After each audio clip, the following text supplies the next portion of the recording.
Menteri Pekerjaan Umum Dodi Hanggodo mengungkapkan lebih dari separuh target pembangunan infrastruktur tahun anggaran 2027 masih belum terjamin anggarannya.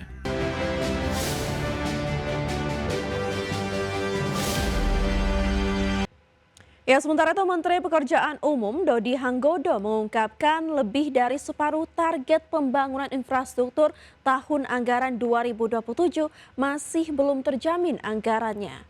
Dari total kebutuhan 219,81 triliun rupiah, pagu indikatif yang ditetapkan Kementerian Keuangan dan Bappenas hanya sebesar 98,47 triliun rupiah, masih kurang sekitar 121 triliun rupiah. Menteri Pekerjaan Umum Dodi Hanggodo mengungkapkan lebih dari separuh target pembangunan infrastruktur tahun anggaran 2027 masih belum terjamin anggarannya. Dari total kebutuhan 219,81 triliun, pagu indikatif yang ditetapkan Kementerian Keuangan dan Bappenas hanya sebesar 98,47 triliun, sehingga masih ada 121,34 triliun yang belum tertampung untuk membiayai pembangunan irigasi, jalan, jembatan gantung, air minum, hingga sanitasi. Dodi mengungkapkan bahwa Kemenpu telah menyusun total kebutuhan anggaran tahun anggaran 2027 sebesar 219,81 triliun rupiah. Kementerian PU telah menyusun total kebutuhan anggaran tahun anggaran 2007 sebesar 219,81 triliun. Kebutuhan ini disusun berdasarkan rencana pembangunan infrastruktur tahun 2027, kontrak-kontrak sedang berjalan, serta dukungan terhadap agenda pembangunan nasional. Namun demikian, berdasarkan surat bersama antara Menteri Keuangan dan Menteri PPN Kepala Bappenas tanggal 7 Mei 2026, pagu indikatif Kementerian Pekerjaan Umum ditetapkan hanya sebesar 98,47 triliun. Sehingga dengan pagu indikatif tersebut masih terdapat kebutuhan anggaran yang belum tertampung sebesar 121,34 triliun. Dodi menambahkan kebutuhan tersebut disusun berdasarkan rencana pembangunan infrastruktur nasional, penyelesaian sejumlah kontrak-kontrak yang masih berjalan, serta dukungan terhadap agenda pembangunan nasional. Tim Liputan IDX Channel. Pemirsa, Direktur Utama KAI Bobi Rasyidin membeberkan rencana renovasi Stasiun Gambir. Stasiun tersebut nantinya akan terintegrasi dengan kereta rel listrik. Bobi mengatakan dalam 2 tahun ke depan Stasiun Gambir akan menjadi stasiun nasional. Kemudian Stasiun Gambir pun akan terintegrasi dengan KRL. Bobi mengatakan bahwa Presiden Prabowo Subianto pun memberikan instruksi agar renovasi Stasiun Gambir tersebut dilakukan dengan segera. Selain membahas terkait dengan renovasi Stasiun Gambir, Bobi mengatakan bahwa pertemuannya dengan Prabowo pun membahas terkait dengan progres identifikasi perlintasan sebidang yang dinilai menjadi titik rawan terjadinya kecelakaan kereta api. Gambir akan kita lakukan renovasi.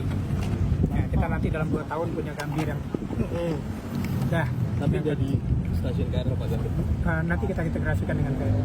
Berarti bakal Manggarai jadi hub seperti Manggarai jadi rencana yang lama itu. Renovasinya mulai Kapan Pak kira-kira? Segera, perintah Pak Presiden segera. Itu tadi Bapak bilang 2 tahun itu bakal jadi stasiun KRL berarti Pak. Bukan, dia nanti akan jadi stasiunnya nasional stasiunnya. Oke. Selain Gambir, bahas apa lagi Pak? Mungkin evaluasi terkait.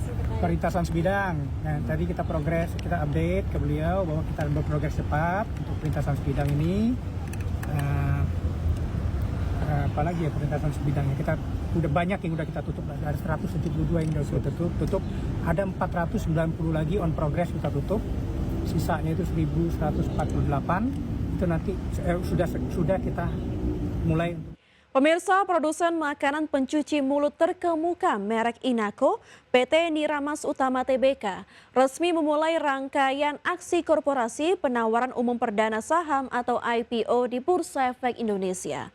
Melalui kode emiten Jelly, perusahaan pelopor dessert berbasis kelapa ini membidik penghimpunan dana segar maksimal mencapai 392 miliar rupiah. Berdasarkan prospektus resmi perseroan pada Senin 15 Juni 2026, emiten berkode saham Jelly bersiap melepas sebanyak 350 juta saham kepada publik. Jumlah hak kepemilikan modal yang ditawarkan tersebut setara dengan porsi 25,93% dari total saham yang dicatatkan di lantai bursa. Dalam masa penawaran awal atau book building, manajemen mematok harga perdana di rentang Rp900 hingga Rp1.120 per saham, sehingga berpotensi meraup dana segar maksimal Rp392 miliar dengan nilai valuasi korporasi menembus Rp1,51 triliun. Perusahaan yang telah berdiri sejak tahun 1990 ini dikenal luas sebagai pionir sekaligus memimpin pasar di industri makanan penutup sehat berbasis serat alami. Selama lebih dari 35 tahun berkiprah, emiten gel ini didukung penuh oleh fasilitas manufaktur kuat di 3 pabrik utama yakni Sukabumi, Pandaan, serta Pontianak. Guna memperluas penetrasi pasar, manajemen mengoptimalkan jaringan distribusi domestik di 251 titik serta agresif mengekspor produk unggulannya ke negara besar seperti Amerika Serikat, Jepang, hingga China. Rangkaian jadwal book building dipastikan berlangsung mulai 15 hingga 22 Juni 2026 dan akan dilanjutkan ke masa penawaran umum pada 1 hingga 3 Juli mendatang. Jika seluruh proses berjalan lancar, maka target pencatatan saham Jelly secara resmi di Bursa Efek Indonesia akan dieksekusi pada 7 Juli 2026. Aksi korporasi strategis ini menempatkan Inaco sebagai emiten kedua yang melantai di tahun ini dengan menggandeng Sukor Sekuritas selaku penjamin pelaksanaan efek tunggal berskema kesanggupan penuh. Berbagai sumber IDX Channel.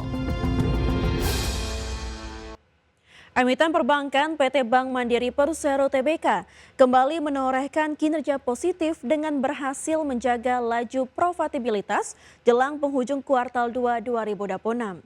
Hingga akhir Mei, perseroan berhasil mencetak laba bersih sebesar Rp23,31 triliun atau tumbuh 18,64% secara tahunan yang sekaligus melanjuti pertumbuhan 18,85% di bulan sebelumnya. Berdasarkan laporan keuangan, realisasi laba ini salah satunya didorong oleh pendapatan bunga bersih yang berhasil tumbuh 9,97% year on year menjadi Rp34,85 triliun. Tren ini sekaligus menunjukkan penurunan suku bunga sebagai bagian dari transmisi selama era suku bunga acuan terendah beberapa bulan lalu. Sementara itu, sisi operasional, emiten berkode saham BMRI juga terpantau mengurangi beban impairment dengan catatan penurunan 15,83% secara tahunan menjadi Rp3,21 triliun yang turut mendorong penurunan beban operasional 18,08% menjadi Rp6,21 triliun. Di saat yang sama, beban tenaga kerja juga susut 10,68%, sehingga laba operasional berhasil tumbuh double digit sebesar Rp28,64 triliun.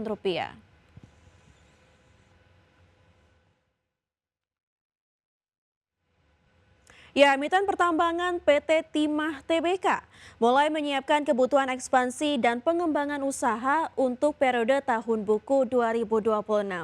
Di mana perseroan telah mengantongi persetujuan dari para pemegang saham untuk mengalokasikan anggaran belanja modal atau capital expenditure hingga mencapai Rp450 miliar. Direktur Keuangan dan Manajemen Resiko PT Timah Tbk, Vina Eliani mengungkapkan bahwa anggaran belanja modal tersebut telah ditetapkan dalam rencana kerja dan anggaran perusahaan atau RKAP dengan mengandalkan sisa laba bersih tahun buku 2025 yang dialokasikan sebagai laba ditahan. Keputusan ini sejalan dengan hasil RUPST yang menetapkan dividen payout ratio sebesar 50%, sementara sisanya akan diputar kembali untuk memperkuat struktur permodalan dan kebutuhan pengembangan usaha. Sebagai informasi, emiten berkode saham TINS atau TINS mencatatkan laba bersih yang meningkat 10,08% year on year menjadi Rp1,31 triliun dibandingkan tahun 2024 sebesar Rp1,19 triliun.